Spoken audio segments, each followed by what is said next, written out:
Lunch ബ്രേക്കിൽ നമ്മൾ ഇന്ന് വെള്ളക്കടലക്കറിയാണ് ഉണ്ടാക്കാൻ പോകുന്നത്. ഇത് പുട്ടിൻ്റെ കൂടെ നല്ലതാണ്, പൂരിയുടെ കൂടെ നല്ലതാണ്, ചപ്പാത്തിയുടെ കൂടെ നല്ലതാണ്.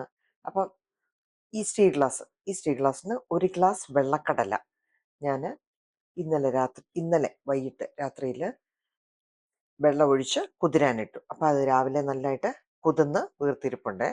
അപ്പം നമുക്കിതിനെ ഇനിയും പ്രഷർ കുക്കറിൽ വേവിക്കാനായിട്ട് വെക്കാം. ശ്രദ്ധിക്കാനുള്ളത്, പ്രഷർ കുക്കറിൽ ഒരു വിസിൽ വന്നതിന് ശേഷം ഒരു 15 മിനിറ്റ് തീ കുറച്ചിട്ടിട്ട് വേവണം. അപ്പം അത് വേവാനായിട്ട് വെക്കാം. അപ്പം കടലയ്ക്ക് വേണ്ടിയ അരപ്പേ, ആദ്യം ഒരു സവോള, ഒരു 4 വെളുത്തുള്ളി, ഒരു കൊച്ചു കഷ്ണം ഇഞ്ചി. ഇത് നമുക്ക് മിക്സിയിൽ അടിച്ചെടുക്കാം. 2 സവോള അരിഞ്ഞത്, തക്കാളി വലിയ തക്കാളിയാണെങ്കിൽ 1 മതി. ഇത് ചെറുതായതുകൊണ്ട് ഞാൻ 1.5 തക്കാളി എടുത്തു.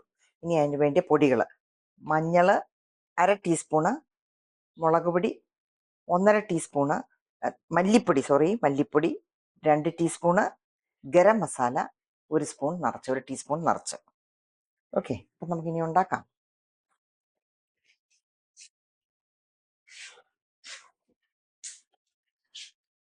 അപ്പം നമ്മൾ ഒരു പാൻ അടുപ്പേലോട്ട് വെച്ചിട്ടുണ്ട്. അതിലേക്ക് കുറച്ച് റൈസ് ബ്രാൻ ഓയിൽ ഒഴിച്ചു കൊടുക്കാം. ഫ്രൈങ് പാൻ ആകുമ്പോൾ അധികം എണ്ണയൊന്നും വേണ്ടല്ലോ. കടലയ്ക്കകത്ത് നമ്മൾ പുഴുങ്ങിയപ്പം കുറച്ച് സ്വല്പം ഉപ്പ് ചേർത്തിട്ടുണ്ട്. അപ്പോൾ അത് നോക്കി വേണം ഇനി അടുത്ത ഉപ്പ് നമ്മൾ ചേർക്കാനായിട്ട്. എണ്ണ ഒന്ന് ചൂടാകുമ്പോഴത്തേന് നമ്മൾ അരച്ചു വെച്ച സവോള, ഇഞ്ചി, വെളുത്തുള്ളി പേസ്റ്റ് അതിലേക്ക് ഇട്ട് കൊടുക്കാൻ പോവാണേ.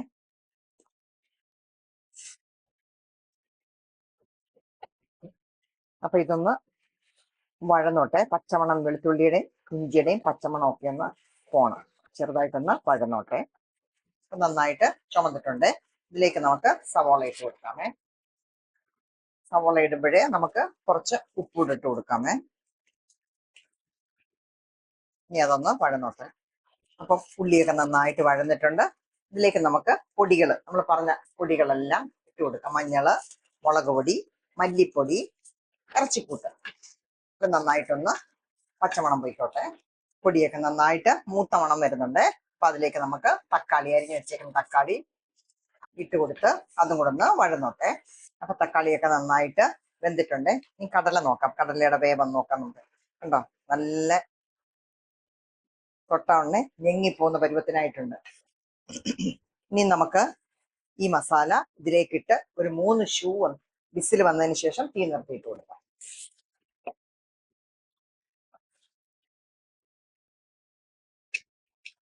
അപ്പോഴ് വെള്ളം പരുവാണോ ഉപ്പ് പരുവാണോ എല്ലാം നോക്കിയിട്ട് വേണം നമുക്ക് ക്ലോസ് ചെയ്യാനായിട്ട്.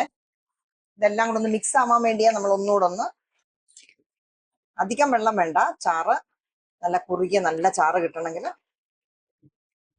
ഒരല്പം വെള്ളം കൂടെ ഒഴിച്ചു. അടയ്ക്കുവാണേ.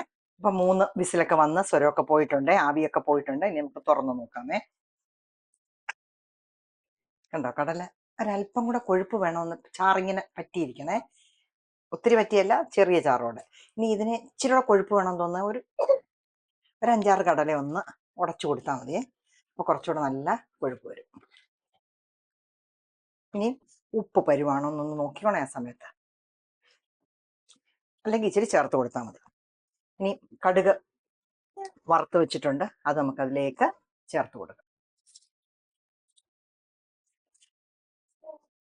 അപ്പം സ്വാദിഷ്ടമായ വെള്ളക്കടലക്കറി റെഡി. ഇനി ഇതിങ്ങനെ ഒന്ന് ഉണ്ടാക്കി നോക്കണേ.